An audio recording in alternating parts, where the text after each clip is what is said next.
কাট একা একা কাট দেখা যাচ্ছে। Good morning guys, welcome back to our channel and Facebook page. Guys অবস্থা খুবই খারাপ, মানে বাঁচবো কি মরবো কোনো ঠিক নেই। প্রচণ্ড শরীর খারাপ, আর এক সপ্তাহ মতন হচ্ছে প্রচুর শরীর খারাপ, মানে শরীর সাথে দিচ্ছে না, উঠে দাঁড়াতে পারছি না, এত মাথা ঘুরছে আর এত শরীরে কমজোর হঠাৎ মাত্র। হ্যাঁ, এবার হয়তো অনেকে কমেন্ট করবে যে দিয়ে ডাক্তার কী করেছে, তবে এখনো ডাক্তার দেখাইনি। প্রায় এক সপ্তাহের উপরে হয়ে গেছে এই জিনিসটা আমার সাথে হচ্ছে, এখনো ডাক্তার দেখাইনি। আমাদের দাদাভাই অনেক করে বলছে চলো, আমি যাওয়ার সাহস পাচ্ছি, আমি কী বলবো কী হবে জানি না। একটা বিষয় ঠিক আছে, আর একটা বিষয় যখন জেনে যাবো তখন মনের ভিতরে না অশান্তিটা আরও বেড়ে যাবে। তো ওই জন্য যাচ্ছি না, এতটাই শরীর খারাপ, এতটাই শরীর খারাপ। তো বাড়িতে আমি নুন চিনি জল করে খাচ্ছি, এখনো কাউকেই বলিনি যে শরীর খারাপ। বলেছি একটু সর্দি জ্বর, ওয়েদার চেঞ্জ হচ্ছে বলেছে। এখন হয়তো ভিডিওটা দেখার পর অনেকেরই ফোন আসবে। উপরে আছে যা, খাটের উপরে আছে, যাবো শোনা উপরে আছে তো আমি দিচ্ছি, জল নিয়ে আসো যাও। আর তারপরে আমার ছেলে সারাটা মানে পাগল করে দিচ্ছে আমাকে, মানে কী বলবো। ওর বাবা যেটুকুনি টাইম ঘোরাতে সেটুকুনি টাইম তো ওকে সামনে নিচ্ছে, যখন ওর বাবা থাকছে না তখন মানে আমাকে একদম পাগল করে দিচ্ছে। মানে উঠে যে দাঁড়াবো সেই শক্তিটা মনে হয় খুব কষ্টে উঠেছি। বউকে অফিসে চলে গেল, বিস্কুট এনে দিয়েছে, তো ভাবলাম একটু চা খাই। তো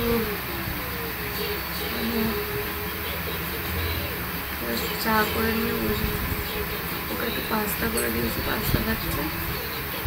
আর দুপুরে আমাদের কদিন মানে এরকম কোনো দিনই হয় না, কোনো মাসেই হয় না, মানে হাত টানাটানি আমাদের যায়। এত হাত টানাটানি কোনো দিনই যায় না, হাতে 10টা পয়সা নেই এমন, মানে বারণ করে। ছেলে যে কিছু বলছে, ছেলেকে যে কিছু এনে দেবো সেই এটাও নেই। তো লাস্টে বাধ্য হয়ে কালকে আমি যেখানে কাজ করি 2000 টাকা অ্যাডভান্স নিয়েছি, কারণ সংসারটাকে জায়গা করে চালাতে হবে। তো কোনো রকমভাবে আলু ভাতে ফ্যান ভাতে করে এই মাসটা চালাতে হবে। আর পয়সা যে সব অগোছালো হয়ে গেছে, কারণ কিছু কাজ হচ্ছে আমাদের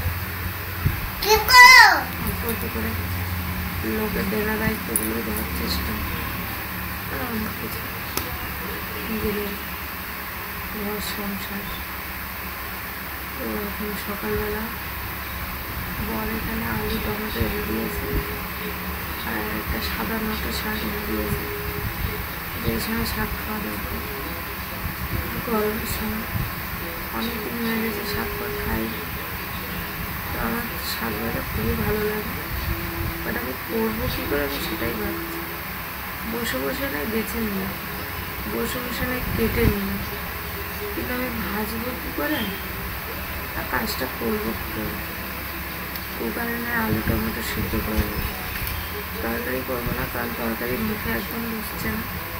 আর আলু টমেটো সিদ্ধ হলে ভালো করলে এক থালা ভাত খেয়ে নিতে পারবো, কিন্তু তরকারি হলে ভাত একদম খেতে পারছি না, কেন মুখ যেন সিদ্ধ হয়ে আছে। তো একটা দুটো আলু দিয়ে নোটে শাকটাকে ভাজা করবো, রসুন আর পেঁয়াজ কাঁচা লঙ্কা দিয়ে। কথা বলছি তাদের জন্য কষ্ট হচ্ছে। টমেটো আলু সিদ্ধ, ভাত তো বোধহয় যা আছে অনেক হয়ে যাবে। যাই হোক, চলো আগে কী করি দেখো। আমার চাটা ঠান্ডা হয়ে যাচ্ছে। তো এখন এই যে বসে বসে শাক বাছছি, ঘরে কোনো কাজ করিনি, চা খেতে খেতে বসে ভাবলাম শাকটাকে আগে বেছে নিয়ে তারপরে আস্তে আস্তে কাজ বাজ করবো। কারণ থালা বাসন তো ধুতে পারবো না, কারণ প্রচণ্ড রোদ চলে এসছে। আর ঘরের মধ্যেই আছি, এত মানে মাথা ঘুরছে, আর রোদে বেরোলে তো পড়েই যাবে। তো এই জন্য বিকালের দিকে ধুইব টুকটাক। অল্প অল্প ভাত বসাতে হবে, তো ওটা কুকারে বসিয়ে দেবো। আলু আর ভাত অ্যাকচুয়ালি একসাথে বসালে ভাতটা আবার হয় না, তো আলুটা আগে সিদ্ধ করে নেবো, তারপরে ভাত কেটে বসাবো। আর আমার ছেলের জন্য একটুখানি খিচুড়ি করবো, তো ওর খিচুড়ি করার জন্য কুকার ধুইতে হবে। না, ওপরে উঠে যা, তো দুটো কুকারই ধুইতে হবে, দুটো কুকারই এসে এই রোদে বসে দুটো কুকার ধুইতে গেলেই তো হিমশিম হয়ে যাবে। যাই হোক, যেগুলো দরকার সেগুলোই শুধু ধুইব, আদার্সগুলো ধুইব না। তো আজকের যে শাকটা এনেছে প্রচণ্ড বালি, প্রচুর বালি, আর সব পাতা পোকা, মানে পোকায় খেয়ে নিয়েছে সব পাতা। পোকা নেই এতে, বাট পোকায় খেয়ে নিয়েছে। ওই পাতাগুলো আর ফেলছি না, কারণ ওই পাতাগুলো ফেললে শাক সবই বেরিয়ে যাবে। তো শাকটা এনেছে দেখেও আনিনি, বেটা ছেলেদের কাজ যেরকম হয়তো পাইনি, ও বেসিক্যালি এরকম শাক আনে না, পাইনি হয়তো। দম লেগে যাচ্ছে, চাটাও পুরো খেতে পারেনি, কারণ শরীরটা কেমন লাগছে। দুটো বিস্কুট খেয়েছি আর ওই চা, তাও চা পড়ে আছে, হাফের একটু কম চা পড়ে আছে। চলো শাকগুলোকে বেছে নিই।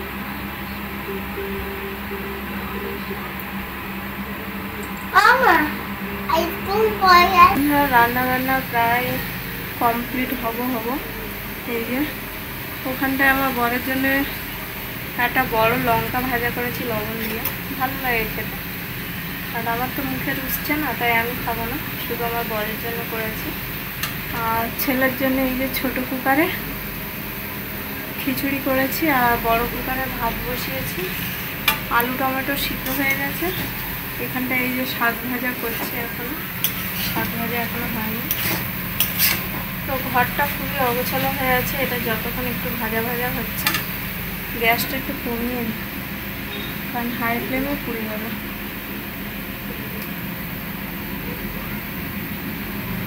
তো ঘরটা প্রচণ্ড অগোছালো হয়ে আছে।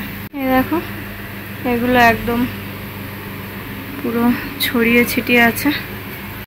আমি তো আর দাঁড়াতে পারছি না। দেখো কোথায় যাবো, বাইরে বাবা, যা রোদ, আমি যাবো না, একটু হাওয়ায় বসি দাঁড়া। মোমবাতি লিব। Happy birthday to you. হঠাৎ মাত্র সন্ধ্যাবেলা দেখি বর কেক নিয়ে হাজির, যদিও বা এরকম কোনো বছরই হয়নি, এটা ফার্স্ট। তো চলো কেক কাটি, তোমরা সবাই দেখো। চেঙ্কুকে দাও, চেঙ্কুকে দাও, পুচিকে দাও, বৌদিকে দাও। আমি কেটে দিচ্ছি, দাঁড়া। মামিকে কেক মামিকে দিলি না? মামি মুখে লাগিয়ে দে, দে।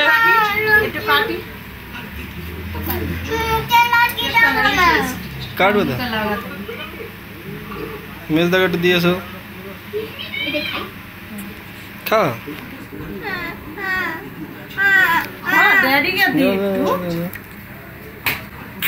দেখা যাচ্ছে হ্যাঁ তোমার ভাই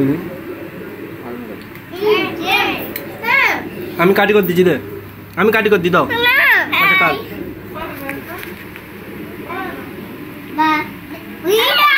দাঁড়া আচ্ছা কাট একা একা কাট